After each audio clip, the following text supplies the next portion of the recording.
بسم اللہ الرحمن الرحیم۔ یہ تعلیم الاسلام حصہ سوم صفحہ نمبر 42 اور ٹوٹل صفحہ 104، ٹوٹل تعلیم الاسلام کا صفحہ نمبر 104۔ تیمم کا بیان۔ سوال: تیمم کسے کہتے ہیں؟ پاک جواب: پاک مٹی یا کسی ایسی چیز سے جو مٹی کے حکم میں ہو، بدن کو نجاست حکمیہ سے پاک کرنے کو تیمم کہتے ہیں۔ نجاست حکمیہ حدث اکبر، حدث اصغر، حدث اکبر، یعنی وضو کے لیے اور غسل کے لیے تیمم استعمال ہوتا ہے۔ سوال: تیمم کب جائز ہوتا ہے؟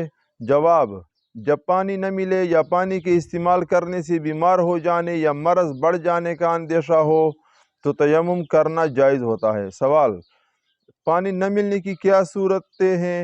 جواب: جب پانی 1 میل دور ہو یا کسی دشمن کے خوف سے پانی نہ لے سکتا ہو، مثلا گھر سے باہر کنواں موجود ہے مگر ڈر ہے کہ گھر سے نکلا تو دشمن یا چور مار ڈالے گا، یا کنویں کے پاس بڑا بھاری سانپ پھر رہا ہے، یا شیر کھڑا ہے، یا توڑا پانی اپنے پاس موجود ہے مگر ڈر ہے کہ اگر اسے وضو میں خرچ کر دیا تو پیاس سے تکلیف ہوگی، یا کنواں موجود ہے مگر ڈول رسی نہیں ہے، یا پانی موجود ہے مگر یہ شخص اٹھ کر اسے لے نہیں سکتا، چرپائی وغیرہ پڑا ہوا ہے، وہ بیمار ہے یا کوئی اور عذر ہے تو وہ اٹھ نہیں سکتا تو بھی وہ اس پانی پہ قادر نہیں ہوا، اور دوسرا آدمی موجود نہیں، یہ سب صورتیں پانی نہ ہونے کے حکم میں داخل ہیں۔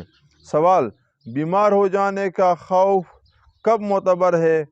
جواب: جبکہ اپنے تجربے سے گمان غالب ہو جائے یا کسی بڑے قابل حکیم کے کہنے سے معلوم ہو کہ پانی کے استعمال کرنے سے بیمار ہو جائے گا تو تیمم درست ہے۔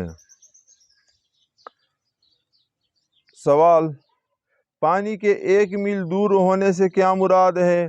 ذرا کھول کر بیان کرو۔ جواب: جب انسان کسی ایسی جگہ پر ہو جہاں پانی موجود نہیں لیکن اسے کسی کے بتانے سے یا اپنی اٹکل سے اس بات کا گمان غالب ہو جائے کہ پانی 1 میل کے اندر ہے تو پانی لانا اور وضو کرنا ضروری ہے، مگر جب کوئی بتانے والا بھی نہ ہو اور کسی طرح سے بھی پانی کا پتہ نہ چلے، یا پانی کا پتہ تو چلے لیکن وہ 1 میل یا اس سے زیادہ دور ہو تو پھر پانی لانا ضروری نہیں، تیمم کر لینا جائز ہے۔ سوال: تیمم میں فرض کتنے ہیں؟ جواب: 3 فرض ہیں۔ اول نیت کرنا، دوسرے دونوں ہاتھ مٹی پر مار کر منہ پر پھیرنا، تیسرا فرض دونوں ہاتھ مٹی پر مار کر دونوں ہاتھوں کو کوہنیوں سمیت ملنا۔ سوال: تیمم کرنے کا پورا طریقہ بتاؤ۔ جواب: اول نیت کرو کہ میں ناپاکی دور کرنے اور نماز پڑھنے کے لیے تیمم کرتا ہوں، پھر دونوں ہاتھ مٹی کے بڑے ڈیلے پر مار کر انہیں جاڑ دو۔ ہاتھ مارا پھر ایسا جاڑو،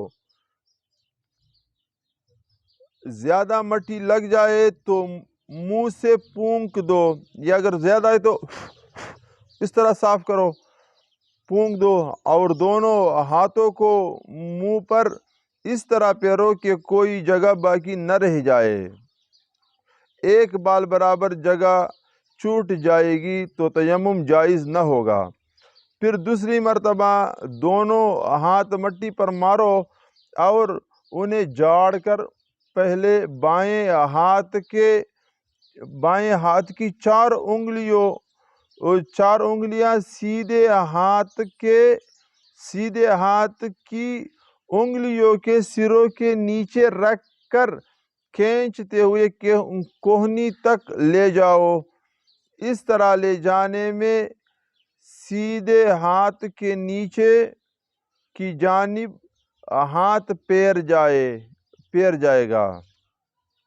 پھر بائیں ہاتھ کے ہتھیلی سیدھے ہاتھ کے اوپر کی طرف کوہنی سے انگلیوں تک کھینچتے ہوئے لاؤ، اور بائیں ہاتھ کے انگوٹھے کے اندر کی جانب کو سیدھے ہاتھ کے انگوٹھے کی پشت پر پھیرو، پھر اسی طرح سیدھے ہاتھ کو بائیں ہاتھ پر پھیرو،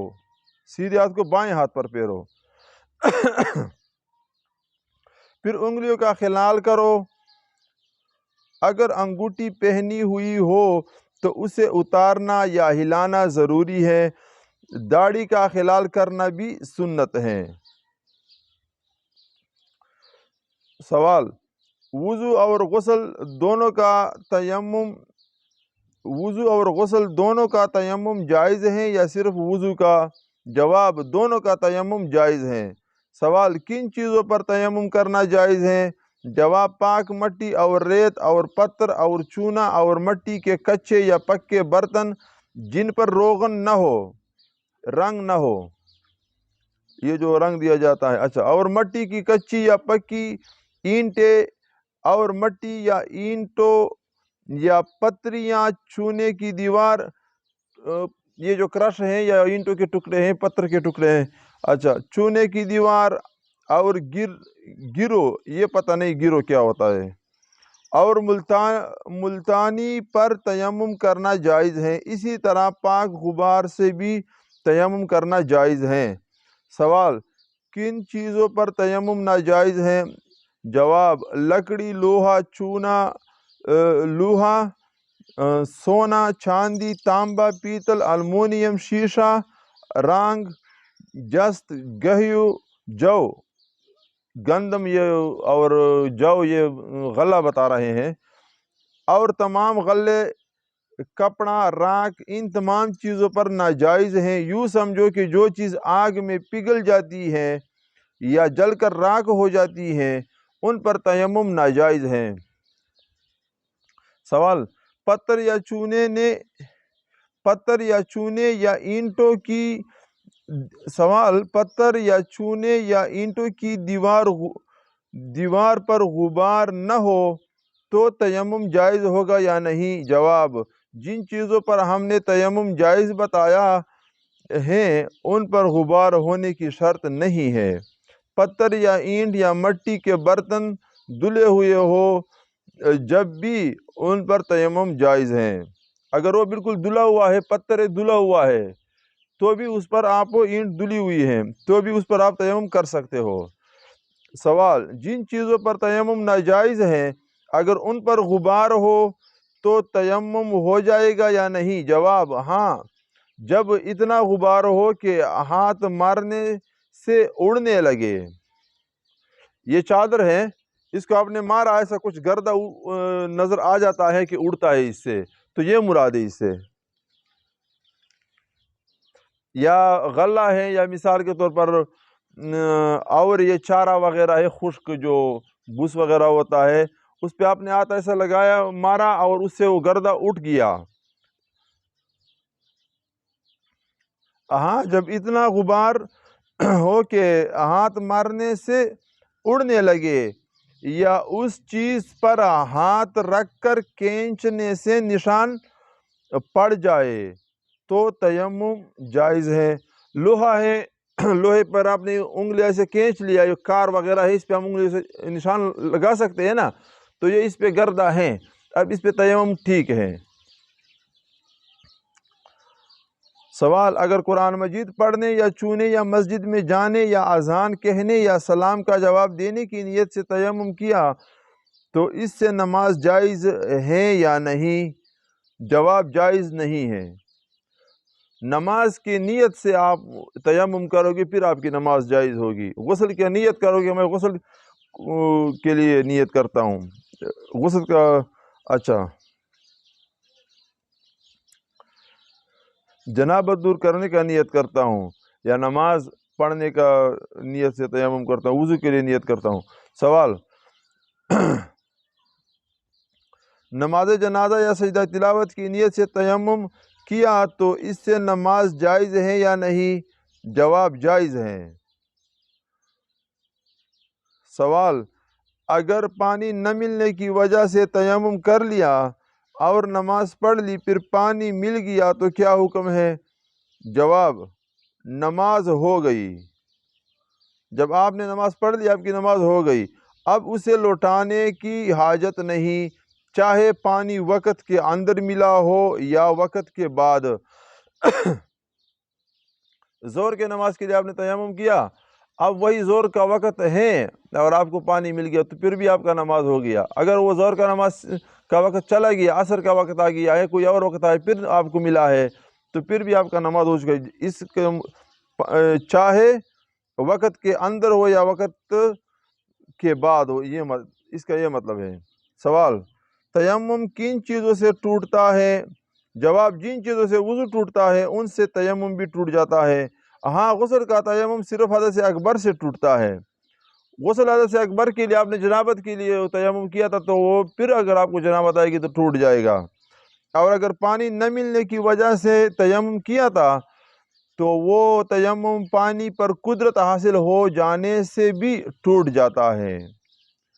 آپ نے حدث اکبر کے لیے کیا تھا تو اب وہ غسل کے لیے کیا تھا، پانی مل گیا تو ابھی آپ کا تیمم ٹوٹ گیا، ابھی آپ غسل کر لو۔ اور کسی عذر اور اگر کسی اور عذر مثلا مرض وغیرہ کی وجہ سے تیمم کیا تھا تو اس عذر کے جاتے رہنے سے بھی تیمم ٹوٹ جاتا ہے۔ شام کڑا ہے تو اب شام چلا گیا ہے تو آپ کا پھر تیمم ٹوٹ گیا، اب جاؤ پھر اگلے نماز کے لیے پانی لے آؤ۔ سوال، ایک وقت کی نماز کے لیے تیمم کیا تو دوسرے وقت کی نماز اس سے جائز ہے یا نہیں؟ جواب، ایک تیمم سے جب تک وہ ٹوٹے نہیں جتنے وقت کی چاہو نماز پڑھ سکتے ہو۔ اسی طرح فرض نماز کے لیے جو تیمم کیا ہے اس سے فرض نماز اور نفل نماز اور قرآن مجید کی تلاوت اور جنازے کی نماز اور سجدہ تلاوت اور تمام عبادتیں جائز ہیں۔ سوال، تیمم کی مدت کیا ہے؟ جواب، جب تک پانی نہ ملے یا عذر باقی رہے تیمم جائز ہے۔ اگر اسی حال میں کئی سال گزر جائے تو کچھ مذائقہ نہیں۔ تو یہ تیمم کی بات، یہ پاکی کی بات چل رہی تھی۔ دوسری شرط بدن کا پاک ہونا تھا نا، دوسرا کپڑے کا پاک ہونے کا بیان ہے۔ تو اگلے ویڈیو میں انشاءاللہ دوسری شرط کے بارے میں بات چلے گی انشاءاللہ۔